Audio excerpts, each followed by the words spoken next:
Imagine this. You're surrounded by people chasing success. Some play fair, work hard, and hold on to their principles. Others lie, manipulate, and crush anyone who stands in their way. And yet, who do you see at the top? Who writes the rules? Who owns the world? It's the ruthless, the unapologetic, the ones who do not hesitate. Why is the world designed to favor those without morality? History screams the answer at us. Caesars, emperors, warlords, billionaires, the pattern repeats.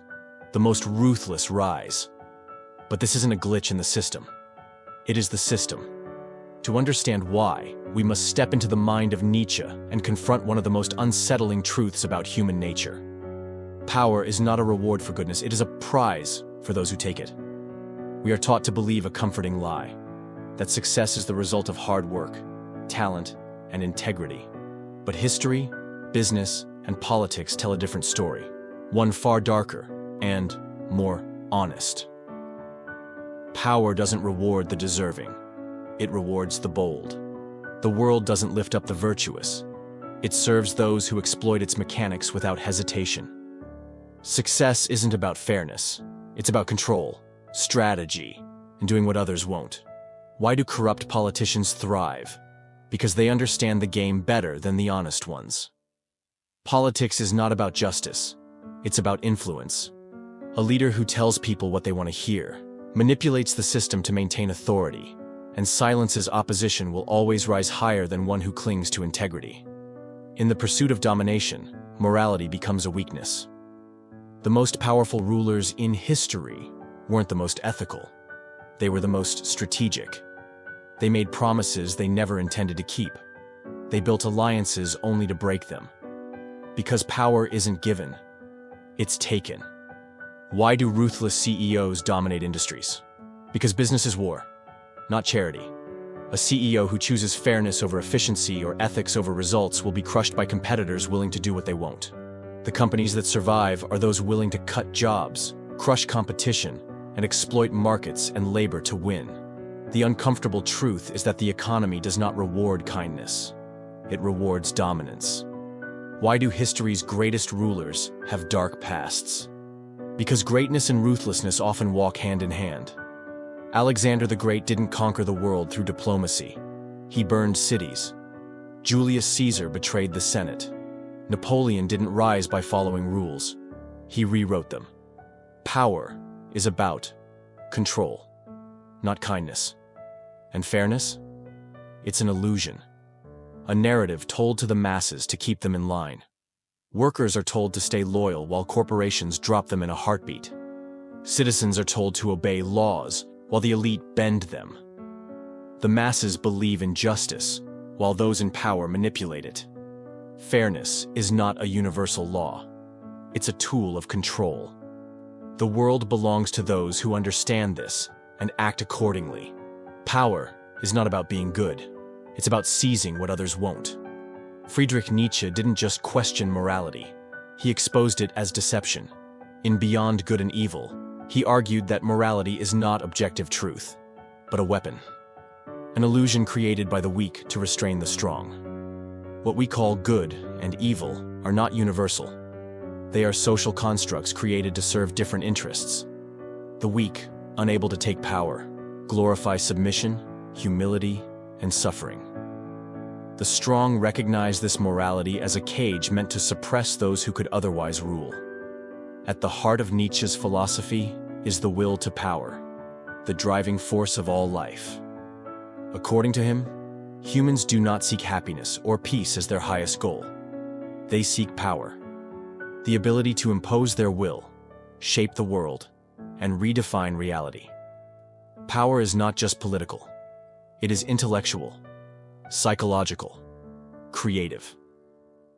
The greatest minds in history, artists, rulers, philosophers, were not passive seekers of truth, but conquerors of reality. The will to power is not cruelty for its own sake. It's overcoming limitation, refusing to be bound, and forging a personal path. Those who embrace it shape history. Those who deny it become footnotes in it. Nietzsche saw the world divided into two moralities, master morality and slave morality. Master morality is the morality of the strong. It values ambition, excellence, and dominance. It belongs to warriors, leaders, creators, those who don't seek approval but take what they want. They define their own ethics based on strength. Slave morality is the morality of the weak. It values obedience, humility, and victimhood. It belongs to the ruled, who demonize strength and glorify weakness because they can't rise above their condition. Slave morality teaches that ambition is evil and power is corrupt. Why? To keep the masses passive, to ensure only a few ever dare to claim power. But morality is a choice, not a law. The real question Nietzsche forces us to ask is this: will you live by morality imposed on you, or will you create your own? If you cling to traditional morality, you stay powerless. If you reject it and forge your own path, you become the architect of your destiny. History does not remember the obedient. It remembers those who rise above the herd. Success is not random. It follows patterns, psychological laws, traits that separate the powerful from the powerless. The truth? Those who rise are not necessarily the kindest, smartest, or most deserving. They possess specific traits: ambition, decisiveness, fearlessness, strategy. These are the true currencies of power. Ambition is the relentless hunger to rise. Ordinary people settle. The ambitious do not. They are obsessed, not content. They chase greatness with unshakable belief. Indecision is death in the world of power. The weak hesitate. The strong act. Decisive leaders do not wait for the perfect moment. They create it. They take risks while others are still debating. Fear holds back the weak. The powerful treat fear like a compass. If it scares them, it's worth pursuing. Think of revolutionaries, conquerors, entrepreneurs. They didn't play it safe. They risked everything because they knew that fortune favors the bold. Then there is strategic ruthlessness, the ability to know when to follow the rules and when to break them. The world preaches fairness, but the powerful know rules only exist if you believe in them. They use rules as tools, not chains. Strategic ruthlessness is not cruelty, it's effectiveness. It's knowing when to be kind and when kindness is weakness. It's cutting off what holds you back and doing what must be done. The world rewards strength, not morality. But power is seductive and dangerous. Ruthlessness can elevate, but it can also destroy. History proves it. Julius Caesar, brilliant, ambitious, and feared, rose to dominate Rome, but his power made him a target. He was assassinated by his own allies, not by accident. As a consequence, Napoleon, too. He reshaped Europe, unmatched in military brilliance. But arrogance blinded him. He invaded Russia, overextended, and lost everything, from emperor to exile. Modern corporations tell the same story. Blockbuster laughed at Netflix, then vanished. Kodak invented digital cameras, then ignored them and collapsed. Power does not tolerate stagnation. Those who fail to evolve fall. The key lesson? Master power, or be destroyed by it. Ruthlessness alone isn't enough. It must be balanced with self-awareness. Dominance is not enough. It must be paired with wisdom. Success is not enough. It must be sustained.